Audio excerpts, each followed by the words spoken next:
تو یہ آپ بتائیں کہ قرآن و سنت کی روشنی میں کیا یہ اس کی کوئی گنجائش ہے؟ قرآن و سنت کی روشنی میں تو میرے علم میں تو یہ ایسی کوئی بات نہیں ہے، حالانکہ علماء کے پاس بھی بیٹھا ہوں، کتابیں بھی کچھ پڑھی ہیں، زندگی اسی میں گزری ہے۔ میں آپ کو اگر آپ اجازت دیں تو میں وہ عرض کرنا چاہتا تھا کہ دم کے ڈالنے کے لیے عامل ہونا ضروری نہیں ہے، کامل ہونا ضروری ہے۔ کامل ہونا ضروری ہے، اور کامل جو ہے وہ عامل نہیں ہے، عامل کامل نہیں ہے۔ کامل کون ہے؟ کامل وہ ہے جو رسول اللہ صلی اللہ علیہ وسلم کے اسوہ حسنہ کا متبع کامل ہو، وہ کامل ہے۔ اور پھر وہ جب کامل بنتا ہے تو اللہ اپنے فضل سے اسے اکمل بھی بنا دیتا ہے۔ ماشاءاللہ، ٹھیک ہے جی۔ اور پھر مثلا میں اس کے لیے یہ ضروری نہیں ہے کہ آپ اس طرح میں نے عرض کیا کہ قرآن شریف پڑھیں، کوئی چیز پڑھیں۔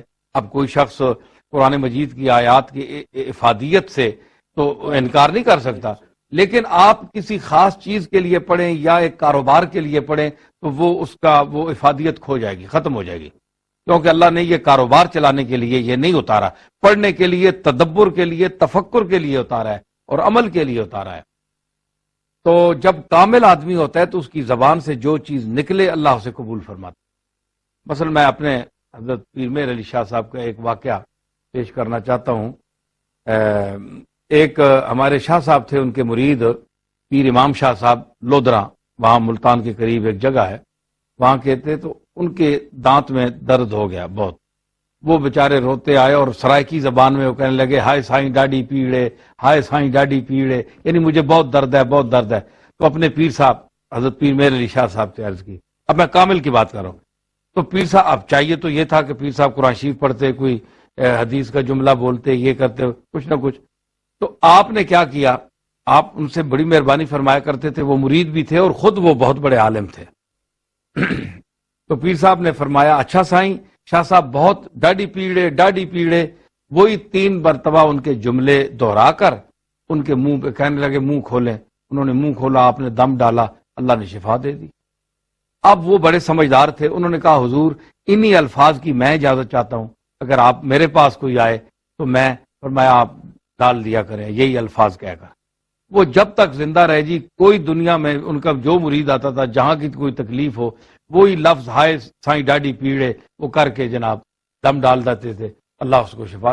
اب پیر مہر علی شاہ صاحب نقطہ کیا سمجھ آیا کہ یہ جو شفا آپ کو ملی ہے یہ پیر مہر علی شاہ صاحب نے شفا نہیں دی، شافی پیر مہر علی شاہ نہیں ہے اور کوئی صاحب بھی نہیں ہے، شافی اللہ ہے۔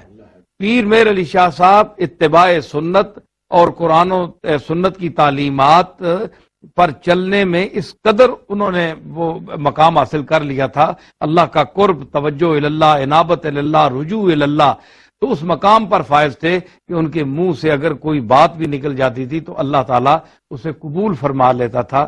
تو یہ ہے کامل کا دم ڈالنا۔ تو عامل جو ہے طفلیات، یہ سب وہ منتر ہے۔ ایک صاحب مجھے کہنے لگے صاحب اس طرح ایک دم ڈالتے ہیں وہ ٹی وی پہ تو وہ ٹھیک ہو جائے گا۔ میں نے کہا بھائی اگر ٹی وی خراب ہے وہ تو ہو سکتا ہے اللہ ٹھیک کر دے، کیونکہ دم تو ٹی وی جب میں جا رہا ہے نا، دم تو ٹی وی جب میں جا رہا ہے تو وہ شاید اس کا کوئی کل پرزہ خراب ہو تو وہ ٹھیک ہو جائے، لیکن وہاں سے نکل کر وہاں تک پہنچنا جو ہے اس کا مجھے سمجھ نہیں آتی کہ وہ اس کے اندر کیسے اس کا دم کا اثر ہوگا۔ یہ دیکھیں نا عظیم صاحب، یہ کتنا عظیم سانحہ ہے ہمارے ساتھ کہ ہماری خانقاہوں کو، ہمارے صوفیاء کاملین کو کس طرح ایک ان کے ساتھ مذاق کیا جا رہا ہے، اور ہم جو اچھے لوگوں کے ساتھ نسبت رکھنے والے لوگ ہیں، ہم تو کامل نہیں ہیں، ہم تو کہتے ہیں ہم تو کامل نہیں، ہم تو گناہگار لوگ ہیں، لیکن ہمارے آباء و اجداد اچھے لوگ تھے، ان کے جو ایک جس طرح میں نے واقعہ اور میں کئی سنا سکتا ہوں، وقت تھوڑا ہے، تو ان کے ساتھ جو نسبت رکھنے والے لوگ ہیں ان کے ساتھ کتنا استہزاء ہے، مذاق ہے، ان کی ہنسی اڑائی جا رہی ہے کہ کچھ مثلا ایک صاحب مجھے کہنے لگے میرے گھٹنے میں درد ہے، میں یعنی یہ ہفتہ 10 دن ہوئے ہیں، کافی تکلیف ہے، یہ صاحب میں نے پکڑا ہوئے تھے۔ ایک صاحب کہنے لگے ٹی وی پہ میں وہ انٹرویو لے رہے تھے تو میں نے کہا، ایک میرے مرید نے، ہمارے درگاہ کے مرید نے فون کیا، حضور میرے گھٹنوں میں درد ہے، آپ میرے لیے دعا فرمائیں۔ میں نے کہا یار میرے اپنے گھٹنے میں درد ہے، تو میرے لیے دعا کر، اور میں سارے پیروں سے کہتا ہوں، پاکستان کے پیروں کے بھی اور انگلینڈ کے بھی پیروں کو کہتا ہوں کہ خدا را مجھے ایسا دم ڈالیں یا ٹی وی پر آ کر، تاکہ دنیا دیکھے اور مجھے شفائے کلی ہو جائے، اور وقت دیں، ٹائم دیں کہ 3 منٹ میں تمہیں شفا ہوگی، 5 منٹ میں ہوگی، تو میں اس کے ہاتھ پر بیعت کروں گا، میں اس کے بیعت کروں گا، مرید بن جاؤں گا۔ یہ بات آپ کی بڑی ہے۔ کئی پیر تو اس طرح کا دعویٰ کرتے ہیں کہ آپ فلاں جگہ پر ہاتھ رکھیں، ابھی جو ہے نا آپ کا درد ٹھیک ہو جائے گا، اور کئی واسطے دے نظر اور منت بنواتے ہیں۔ تو یہ ساری چیزیں مجھے یہ قرآن دیکھیں نا جی، قرآن پاک کی آیات بتا دینا کہ سورہ فاتحہ کو شفا کہا گیا، اتنی دفعہ پڑھ لیا جائے اور اس پر اللہ سے مانگی جائے اور اس کے ساتھ 5 وقت کی نماز کا پڑھنا ضروری ہے۔ ایک آدمی اللہ سے مانگ رہا ہے لیکن اللہ کی نماز نہیں پڑھ رہا، تو پھر تو یہ چیزیں شفا نہیں ہوتی۔ تو یہ آپ اس کے بارے میں یہ فرمائیں کہ یہ جو یا ہاتھ رکھ کے یہ دم کرنا، ہاتھ رکھ کے دم کر دیتے ہیں کہ جی ہو گیا جی، آپ بیٹھے ہوئے ہزاروں میل پر ہیں کہ جی آپ ہاتھ رکھیں آپ کا درد ٹھیک ہو گیا۔ ہاں، مجھے امیر مینائی کا شعر یاد آ گیا، اگر آپ اجازت دیں جی تو اب دل کا درد ہے، ایک درد دل اور ہوتا ہے جسے عشق کہتے ہیں، ایک ویسے دل کا درد ہوتا ہے جس سے ہارٹ اٹیک ہوتا ہے، وہ اور چیز ہے۔ تو وہ کہتے ہیں کہ ناوک ناز سے مشکل ہے بچانا دل کا، ناوک ناز سے مشکل ہے بچانا دل کا، درد اٹھ اٹھ کے بتاتا ہے ٹھکانہ دل کا۔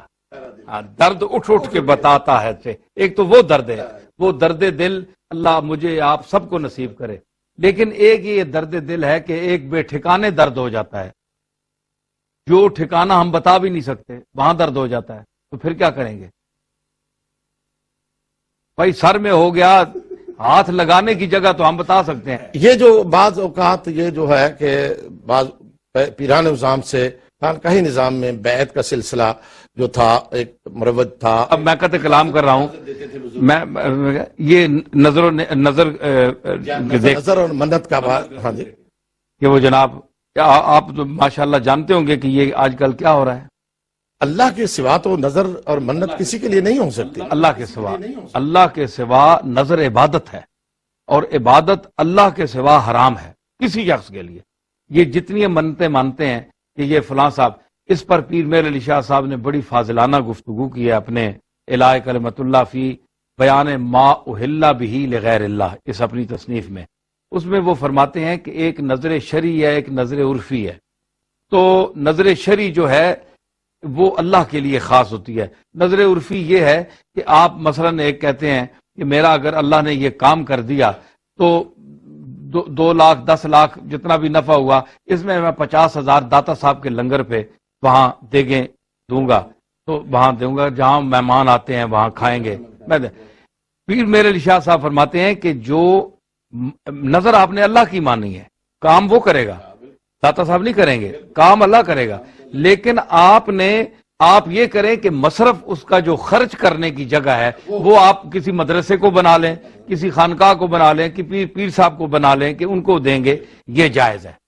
لیکن پیر صاحب سے یا کسی مزار والے سے جا کر آپ یہ کہیں کہ اے پیر، اے قبر والے میری فلاں حاجت پوری کر دے، تو یہ حضرت پیر صاحب فرماتے ہیں کہ یہ تشبہ بعبدت الاوثان ہے، یہ بت پرستوں کے ساتھ مشابہت ہے، یہ شریعت میں اس کی اجازت نہیں ہوتی۔ ہاں، آپ قبر پر جا کر یہ کہہ سکتے ہیں کہ اے اللہ، ہم تیرے اپنے سمجھ اور حسن ظن کے مطابق تیرے مقبول کی بارگاہ میں کھڑے ہیں، ہماری فلاں حاجت کو اس مقبول کے توسط سے یہاں حاضری کے پوری فرما دیں۔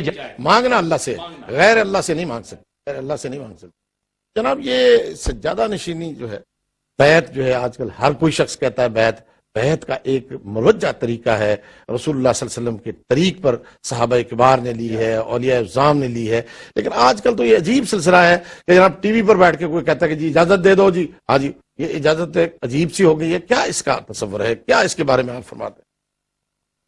علامہ صاحب، آپ مجھ سے بخوبی بہتر جانتے ہیں کہ بیعت جو ہے نا، یہ ایک معاہدہ ہے بیعت کا، اور آج کل وہ لوگ بیعت کر رہے ہیں جنہیں بیعت کا لفظ کا معنی نہیں آتا، اور یہ کس سینس میں، کس مفہوم میں لغت میں ہے، اور پھر شریعت میں اس کا معنی کیا ہے۔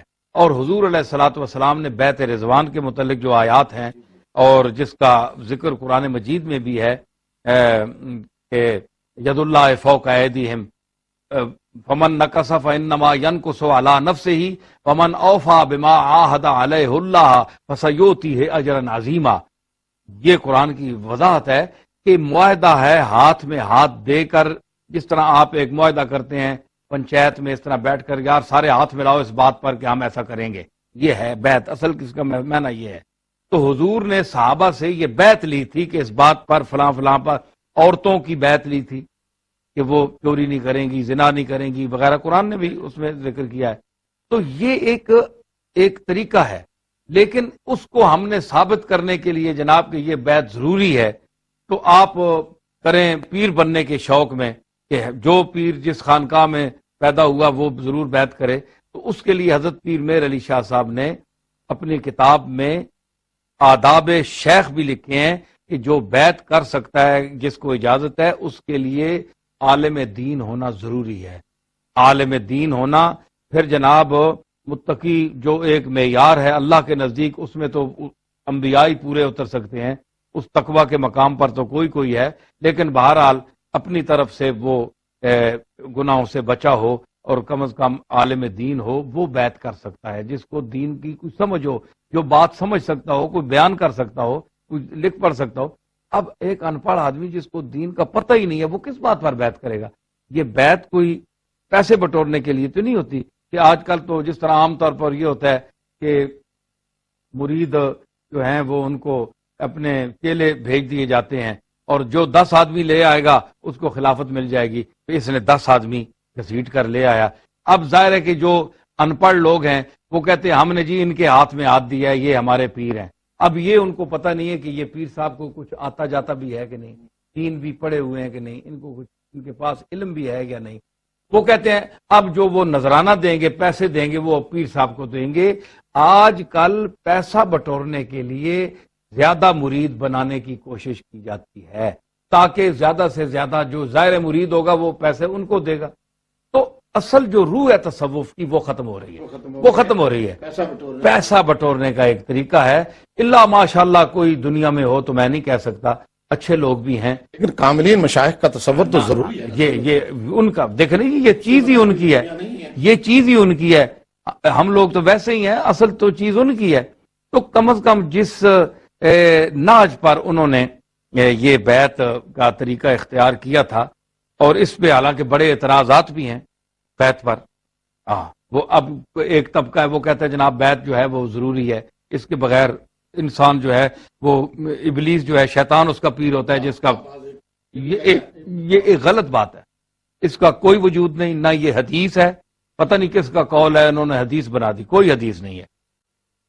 بات یہ ہے کہ ماشاءاللہ آپ صاحب علم ہیں، آپ یہ فرمائیں کہ اگر بیعت ایک سنت کا درجہ وہ رکھتی، ایک سنت یعنی عام جو مروجہ ہے، جس طرح سنت موقدہ کا درجہ رکھتی ہے جی، ایک ہے کہ آپ نے حضور نے ایک کام کر دیا ہے، ایک نے تاکیدن کیا ہے، اگر وہ درجہ رکھتی سنت موقدہ کا تو آپ مجھے، میں اکثر کہتا ہوں کہ آپ مجھے بتائیں امام ابو حنیفہ کا پیر کون ہے، امام شافعی کے پیر کا نام بتائیں، امام حنبل کے، امام مالک کے پیر کا نام بتائیں، امام بخاری، امام نسائی، ابن ماجہ، مسلم، ان کے پیروں کا نام بتائیں. تو ظاہر آپ کو کوئی پیر نہیں ملے گا، یہ کسی کے مرید نہیں. تو اگر یہ سنت موقدہ ہے پیر ہونا، مرید ہونا کسی کا، تو یہ جتنے امام ہیں ان کے جتنے مقلدین ہیں تو ہم تارک سنت یعنی اماموں کے مقلد ہیں. آپ غور فرمائیں نا، کیا ہم تارک سنت اماموں کے، امام ابو حنیفہ معاذ اللہ کوئی تارک سنت ہے کیونکہ ان کا پیر ہی کوئی نہیں ہے؟ مجھے بتائیں کس کے مرید تھے وہ؟ امام شافعی کس کے مرید تھے؟ اچھا پھر آپ بتائیں یہ سیاہ ستہ ہیں، ان کے پیر کون ہیں؟ تو آپ تارک سنت جامعین حدیث کی کتابیں پڑھ رہے ہیں آپ.